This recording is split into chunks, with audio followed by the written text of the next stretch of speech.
Bienvenida, bienvenido a Semiversal.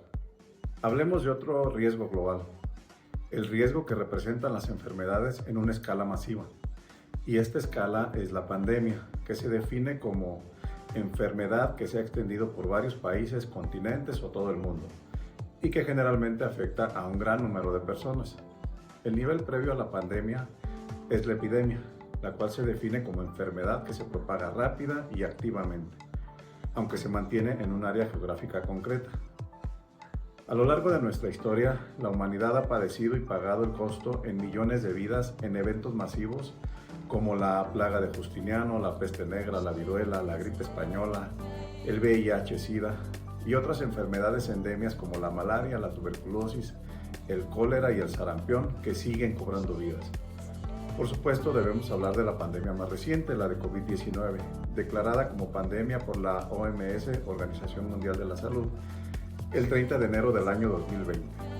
Esta pandemia tuvo un costo en vidas humanas de alrededor de 10 millones de seres humanos y sin duda nos dejó ver cuán vulnerables somos a un evento como este.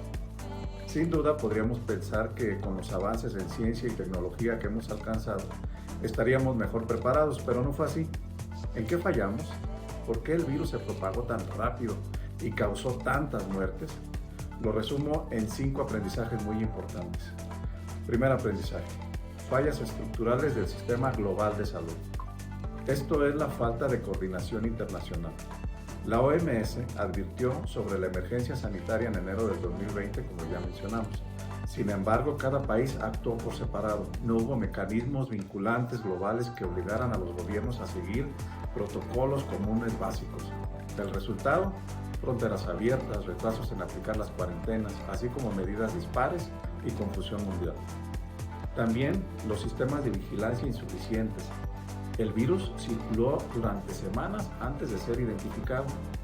Muchos países no tenían capacidad de pruebas masivas ni rastreo de contactos, lo que permitió contagios comunitarios.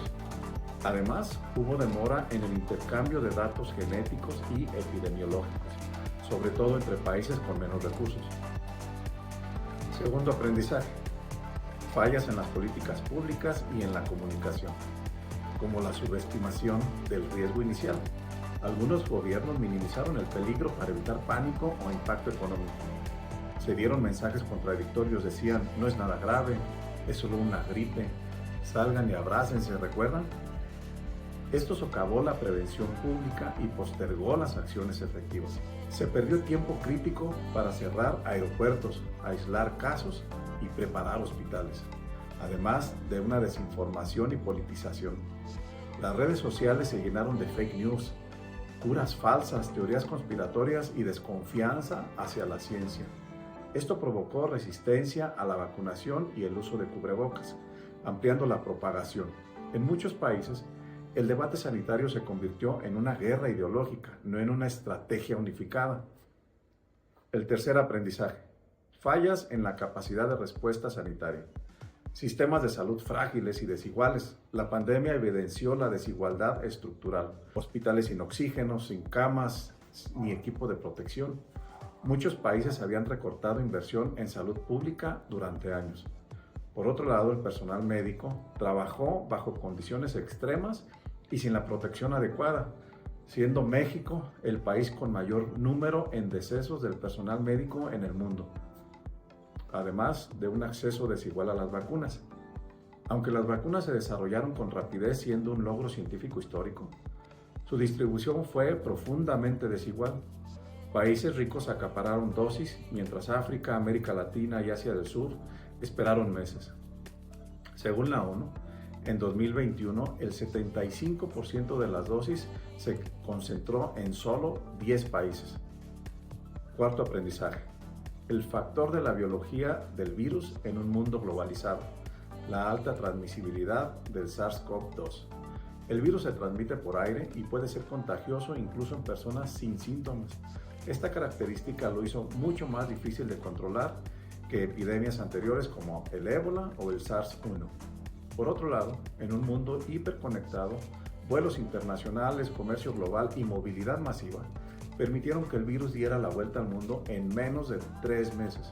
La ruta Wuhan, Milán, Nueva York, Ciudad de México, fue un ejemplo de cómo el contagio viajó a la misma velocidad que la economía global. El quinto y último aprendizaje: factores sociales y éticos, desigualdad y vulnerabilidad. Las personas en pobreza, adultos mayores o personas con enfermedades crónicas fueron las más afectadas. En muchos países el confinamiento fue un privilegio. Millones no pudieron dejar de trabajar, además de una falta de solidaridad global. Aunque la pandemia fue mundial, la respuesta fue nacionalista. Cada país actuó de acuerdo a sus intereses. Por otro lado, se habló mucho de cooperación internacional, pero la práctica fue el acaparamiento, la desconfianza y la competencia. Entonces, resumiendo estos aprendizajes, la lección es: el COVID-19 no fue solo una crisis sanitaria, sino el reflejo de nuestras carencias colectivas. Lo que realmente falló fue la capacidad de todos para actuar como una sola humanidad. Tenemos tecnología y ciencia para contener virus, pero falta voluntad y política, cooperación y empatía. Esa es la lección más dolorosa y más urgente. Los riesgos futuros: los expertos aseguran que se aproximan nuevas pandemias. No es una cuestión de si ocurrirá, es un asunto de cuándo. El riesgo de que ocurra una nueva pandemia está en los siguientes escenarios. Primer escenario, y va de nuevo, el cambio climático. Está provocando la expansión de vectores de enfermedades antes focalizadas en ciertas regiones, como el dengue, zika, malaria, chikungunya, enfermedades transmitidas por mosquitos. También genera crisis alimentaria, migraciones forzadas, escasez de agua, aumento de niveles del mar y cambios en las líneas costeras, así como el deterioro de la salud mental. Según la OMS, entre el 2030 y 2050, el cambio climático causará al menos 250,000 muertes adicionales por año, solo por calor, desnutrición y enfermedades infecciosas. En este sentido, la crisis climática podría superar en duración y alcance a cualquier pandemia, porque no tiene vacuna, ni frontera, ni un final claro. El segundo escenario: superpoblación mundial. El aumento de la población intensifica la demanda de agua, alimentos, energía, vivienda, lo que genera escasez y deterioro ambiental. Más personas implica más contacto con animales y ecosistemas silvestres, especialmente por la expansión urbana y agrícola.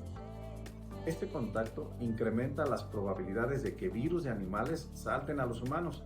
Esto se conoce como zoonosis, y que es el caso de la pandemia de COVID-19. El tercer escenario: la resistencia antimicrobiana. Actualmente la resistencia a los antibióticos es considerada por la OMS como una amenaza tan peligrosa como cualquier pandemia viral. Si las bacterias continúan evolucionando hasta resistir todos los fármacos disponibles, podríamos volver a una era médica premoderna, donde infecciones simples serían mortales. Lo más alarmante es que no tendría fin. No sería algo repentino como una pandemia, sería una catástrofe prolongada, silenciosa y global. El cuarto escenario: colapso del sistema de salud global. Otra amenaza aún mayor es que el propio sistema sanitario mundial se vuelva insostenible. Escasez de personal médico, falta de inversión pública, envejecimiento poblacional y desigualdad extrema pueden llevar a un colapso funcional, donde millones de personas queden sin acceso básico a la atención hospitalaria. Este escenario no es repentino como una pandemia, sino acumulativo y estructural también. Un deterioro lento de la capacidad de cuidar. ¿Te suena esto? ¿Cómo está el sistema de salud pública donde tú vives? ¿Es funcional?